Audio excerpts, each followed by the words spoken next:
Welcome to A Better HR Business, the podcast that looks at how HR consultants and HR tech firms grow their businesses and how they help their employers to get the best out of their people. Remember, for show notes and downloads, go to www.getmorehrclients.com/podcast. That's getmorehrclients.com/podcast. Okay, let's get started. Hello, thanks for joining me again. Nice to have you along. I want to cover off a really important topic today, which is a bit of an overview of your different marketing channels, the options there that you can use and adopt to grow your business in the HR sector.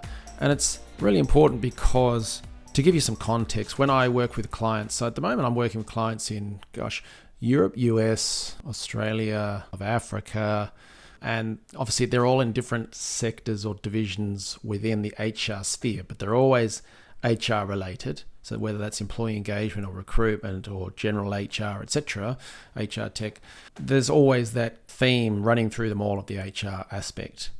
And so when we always start with the onboarding assessment, and that looks at various aspects as the target market, what are the service offerings, how do they package the offerings, things like that.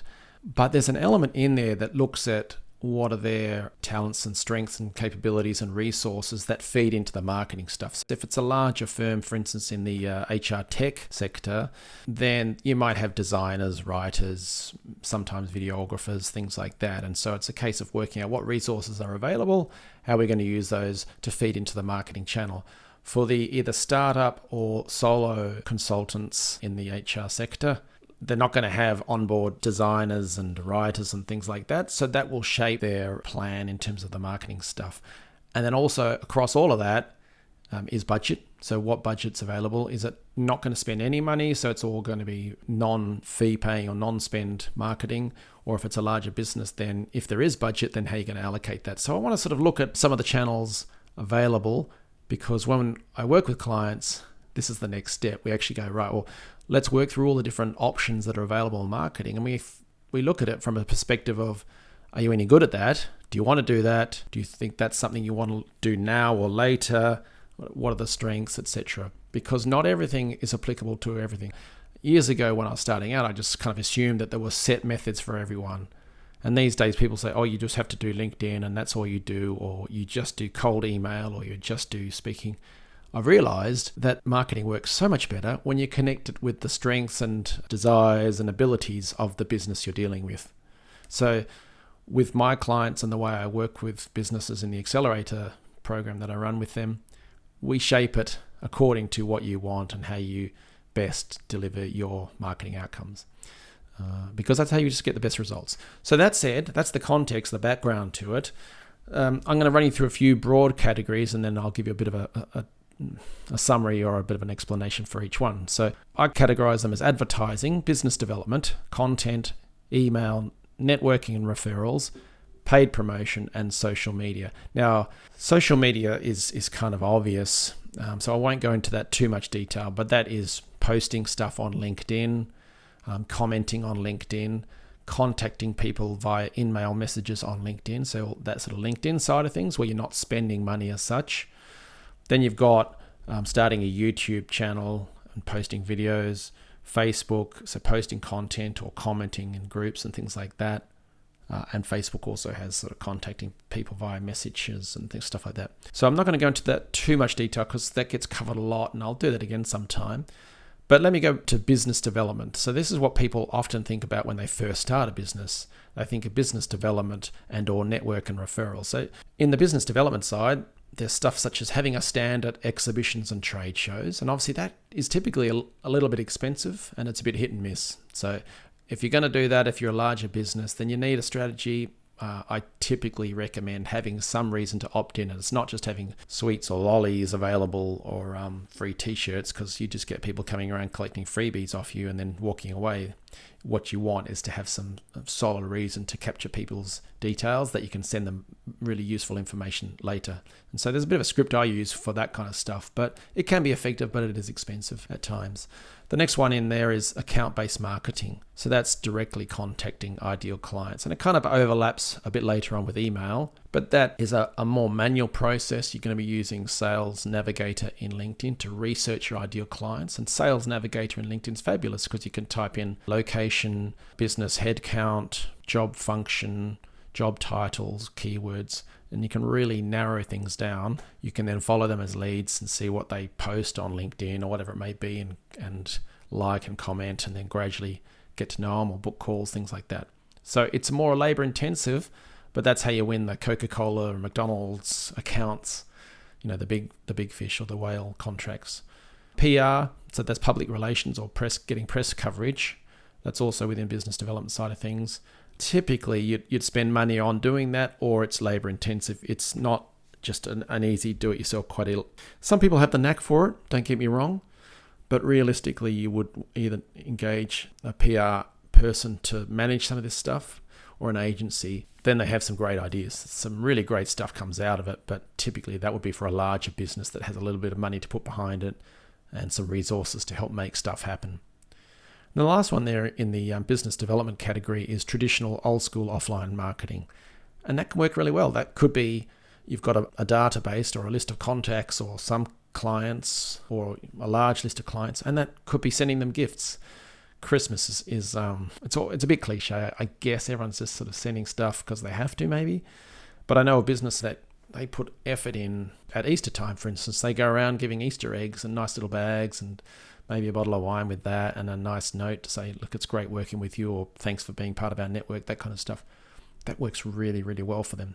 So that's, you know, your classic old school stuff, but not everything has to be online. Now, I mentioned a different category, which is networking and referrals, and that's kind of connected to this business development side of things. And so that can include paid networking events, so hosted by industry bodies, whether that's in the HR sector or by manufacturing sector or financial services, whatever it may be. But there are paid networking events you can go to. That's one of the reasons, by the way, why I'm so sort of strict on the onboarding process when I work with clients, that we work on who you help, what are your use cases and pain points that you solve for people, so that when you go to networking events, you don't do what I used to do and stand on the wall and then someone says to you, what do you do? You go, I just kind of do HR consulting stuff, you know. You need to be really clear on how you help people. I don't mean a big snazzy sales pitch that sounds like you're, some sales trainer. Just a natural flow, but it's so much easier when you know what you're going to say and what you're talking about. So that's why we spend effort and time on that aspect. Another one in the networking referrals bit is speaking on external webinars and podcasts. So yeah, that's an excellent channel, getting the word out there about yourself. Obviously, it's tricky. I know for my own podcast, I'm getting contacted by large companies, small companies all the time to come on and speak. And so, there's certain tricks of the trade to get on there because it's a crowded market. So you need to plan your approach there, but absolutely it can work. Getting more referrals. So that's one of the top methods for any business anywhere of getting new clients. It's just having a proactive process in place for that. So I use a top 40 list where we put influencers and work out a plan of how we contact and connect with them in a proactive way, so that you're not just leaving stuff to chance. Because yes, most businesses will start by getting referrals as their main channel of getting new leads and sales and stuff, but you don't want that to be happening by accident. You do want to put some thought behind it. So that's an important area.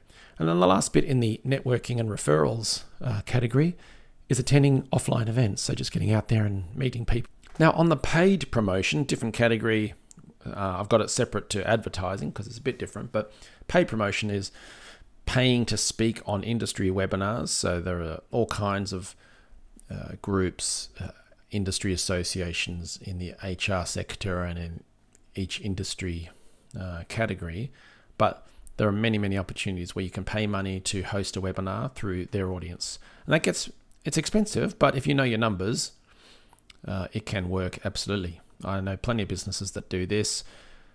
There are a few tricks or processes you need to work through. Like I would never say go on and give it a webinar talk spend $5,000 to do it, or 1,000 or 10,000, whatever it is, I would say don't do that unless you've worked out your topic first and tested it to know that it's going to perform well, because not all topics are equal.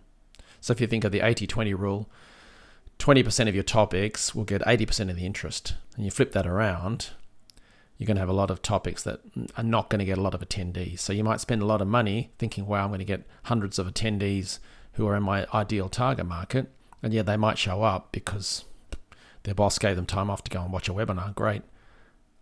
But does that turn into business for you? So there are processes that you need to think about before doing that.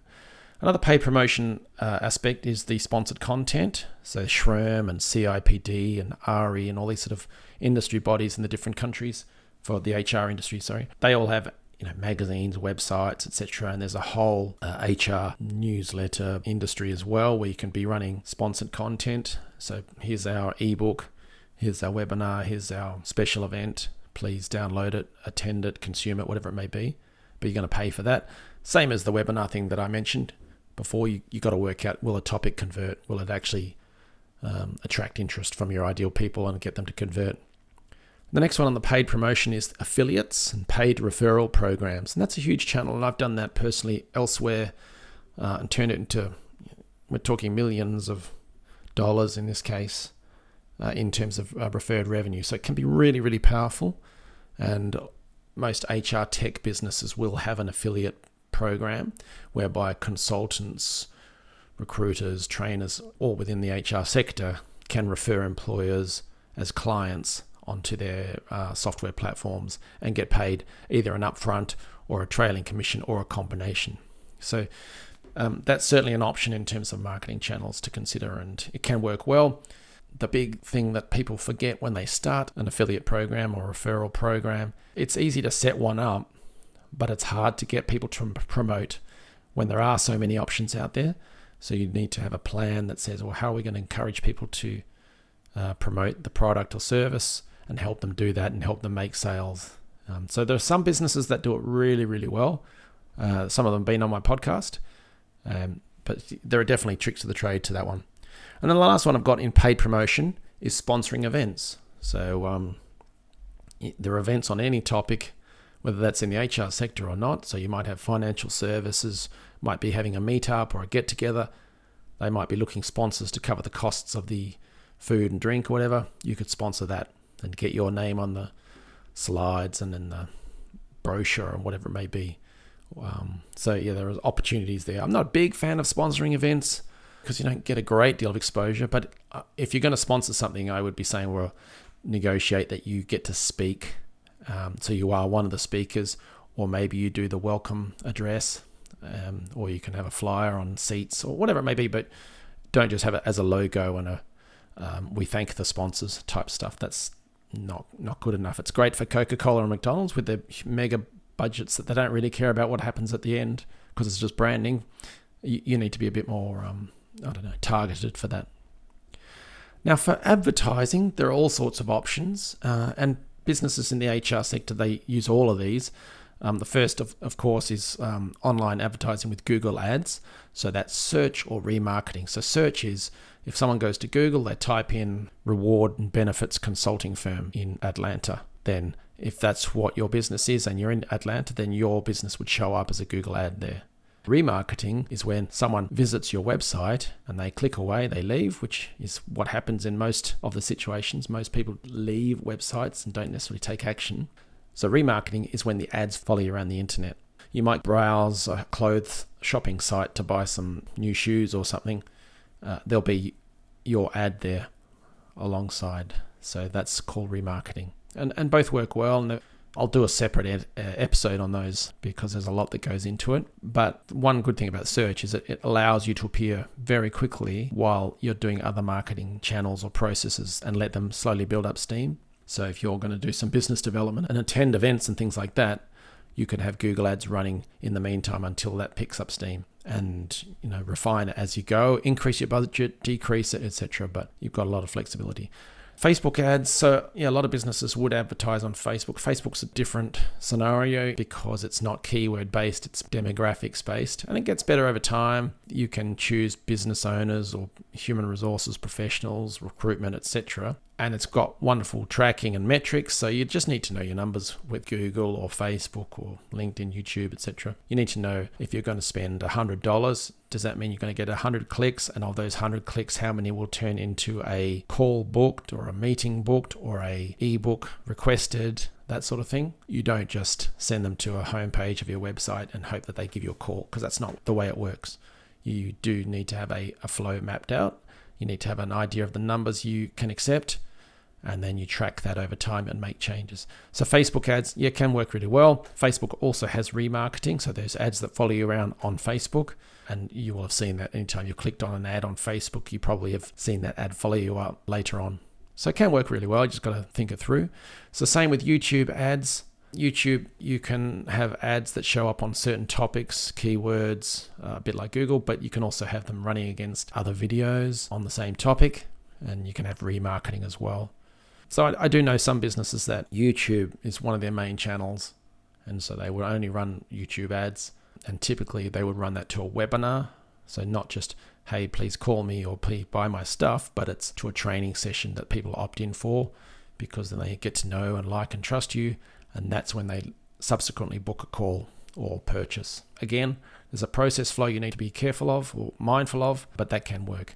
And then finally, LinkedIn. LinkedIn is a tough one. Large businesses would advertise on LinkedIn, and the reason for that is they have a higher purchase value, let's say, a lifetime customer value, and they've got budget to play with, to be honest. But LinkedIn, it's a much higher cost per click. So as soon as someone clicks on your ad, you're going to pay, $3 to $8 US for that, just for the click. And you don't know what they'll do next. Will they request your ebook and join your mailing list? Will they book a call, or will they just disappear? And statistically, in terms of the numbers, they'll typically disappear. So you just need to know, well, if I'm going to spend this much money and this many clicks, the performance rate will be very, very low.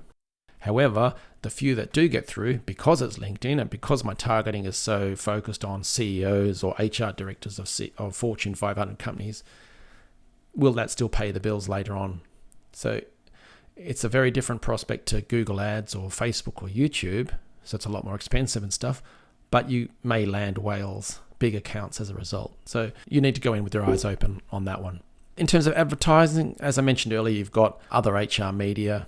There are plenty of websites and opportunities to advertise, both in locations or by streams, etc. So lots of options. That comes down to budget and appetite for testing, because it takes time to perfect what your offer is and how you're going to present that as an ad. So some of the other categories, we've got content. You already know a fair bit about this, I'm sure. So you've got written thought leadership. You've got audio stuff, whether that's podcast, videos, hosting an online conference. I've done that. It's a lot of work, but it's for the one I ran for HR consultants, that was about 1,000 attendees and 40 speakers and stuff. So, big impact and opens a lot of doors and stuff. So that can be quite powerful. Just mindful, it's a lot of work. SEO, so search engine optimization. That is in the content category. In the past, it was all about having backlinks and having the meta tags in the right places and stuff like that. That's all still hugely important. Link building is still hugely important, but the content part is just becoming bigger and bigger and more important for SEO. Because it's so crowded, there's so much content produced out there, getting found by Google for your blog post or whatever the content is that you have, it takes more and more work. There are companies that spend a big chunk of their marketing budget just on SEO. I know this for a fact. So if you want to compete with them, you will have to spend money to do that. That's why, for instance, Google AdWords is the way of getting around that. You can sort of just bypass it and appear at the top of the page for the search results, but you'll have to pay for that.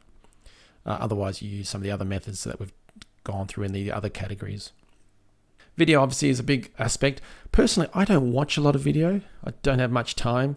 So I know that everyone says produce more video content and put it on LinkedIn, but I don't do that. I listen to a lot of podcasts because I can be listening as I'm, driving, picking up kids, or cooking dinner. Who knows? There are ways that I can listen to content easier than I can watching video. So test it. If you think you prefer doing video content, my advice is do that, but try and extract some of the written versions of it so you can use it in a written format as well, and or turn that into audio content as well. And the last couple I've got here that we normally look at is engineering as marketing.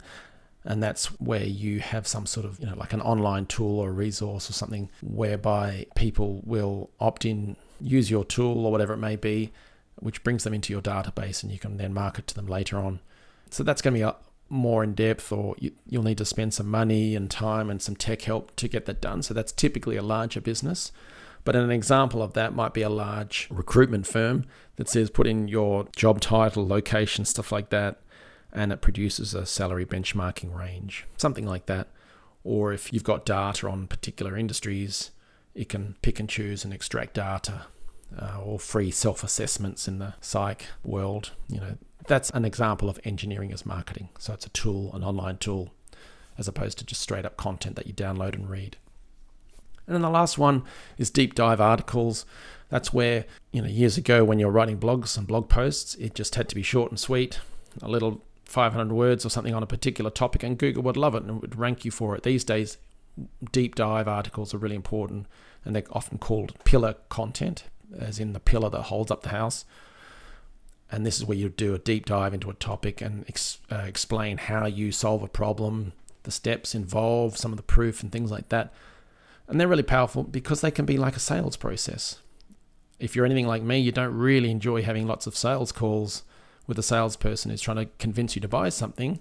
I'd rather read it, watch a video, listen to something about it, and then talk to someone at the very end. So a deep dive article can kind of cover some of that off. Case studies are examples of something related to deep dives, but this one is more of an educational thing and less of a sales thing, but it does the same job. So that's a really powerful way of using content. So how are we doing here? We've got email, I think is the last category. Email, just 3 areas in this one. There's outbound, which is cold email. That's contacting people out of the blue. I'm not going to go into the legalities of it, but it still goes on. And if you're going to do it, then there's procedures you need to follow, both from a legal perspective and just a tech perspective. You don't use your own email address. You set up a different domain name. You need to warm up the email address. And then on the legalities, having company name, address, and the option to opt out and how you do all that sort of stuff. So it certainly happens. Then the big bit is what do you actually send in that message. So that comes down to split testing and really thinking through the why and what's in it for me, for that person, as opposed to what's in it for you. So that's really important. So cold email can work. Absolutely. I've done much of it and got business from it. It's not like you're just trying to sell pharmaceutical drugs from some made up email address. You're contacting a person who you think has got a particular HR problem, and you say, well, I've got an HR solution for that. Personally, I like getting those emails because it helps me fix a problem. So cold email doesn't necessarily need to be bad. It's just got a bad reputation, I guess. On the inbound side, the classic is the email newsletter, and that can be really powerful. You're building up your database. Again, that's why in the onboarding deep dive or the assessments that I do with new clients, I try to work out what are your strengths and preferences, because some people are really, really good at writing email newsletters. They're not just, here's another bunch of articles that I put together and then sent them off. They tell stories or they bring things to life. Others are not so good. So I wouldn't just rely on, here's our weekly or monthly newsletter, please subscribe, because that will not get anywhere. So you do need to give some thought about how you're going to do that. And then the last bit on the email is inbound automated email sequences. So when someone joins your mailing list, how can you provide them with information automatically and follow-ups to either educate them, to sell your services to them? And can you do that in a way that is segmented according to their needs or use cases or industry? And can you do it in a clever way that perhaps relates to what did they click on? What did they visit? How long since they did something? Make it a bit more smart. And that's really, really powerful, because that's where you're getting into the realm of selling while you're not even there. You know, the 24-hour salesperson, you might be sitting on a beach and someone has just received an email from you that has convinced them to buy your services or work with you. That stuff can be really, really powerful and well worth looking into. So what have we covered? We covered advertising, business development, content, email, networking and referrals, paid promotion, and social media. I don't know about you, but I'm exhausted going through all of that list. But that's the kind of stuff we do in the onboarding and the deep dive assessment at the start. The key to all of that is it's a long list, right? So you don't do it all. You work out, well, what's going to be best for me, for our business? What are we good at? And let's pick and choose. So typically what I would do in building out a 90-day plan is we break it out into a few sections. Is the conversion side, let's get a few things in place so that we don't waste any visitors and traffic we get. Next is what unpaid stuff are we going to do? And then what paid stuff are we going to do? And sometimes that's none, sometimes that's a lot. And then lastly, what stuff do we think, interested, but we're going to do it later on? Because we don't want to overwhelm ourselves. We want to get some quick wins and really make progress. But we can't do everything at once because we'll mess it up. So let's work out what are we going to do best, enjoy, and what's going to bring in results and help us build up steam over time. I hope that helps. I will go into a bit of a deep dive on other, on aspects within this, such as Google Ads or whatever it may be. Let me know which ones you want me to cover. But I thought it'd be helpful to get a bit of an overview and a summary of some of these areas. I hope that helps. I'll see you next time. Thanks for joining us today on A Better HR Business, the podcast that explores the world of HR consulting and HR tech businesses. For show notes and downloads, go to www.getmorehrclients.com/podcast. That's getmorehrclients.com/podcast. Remember to subscribe and share the show with any friends who are busy growing a HR business.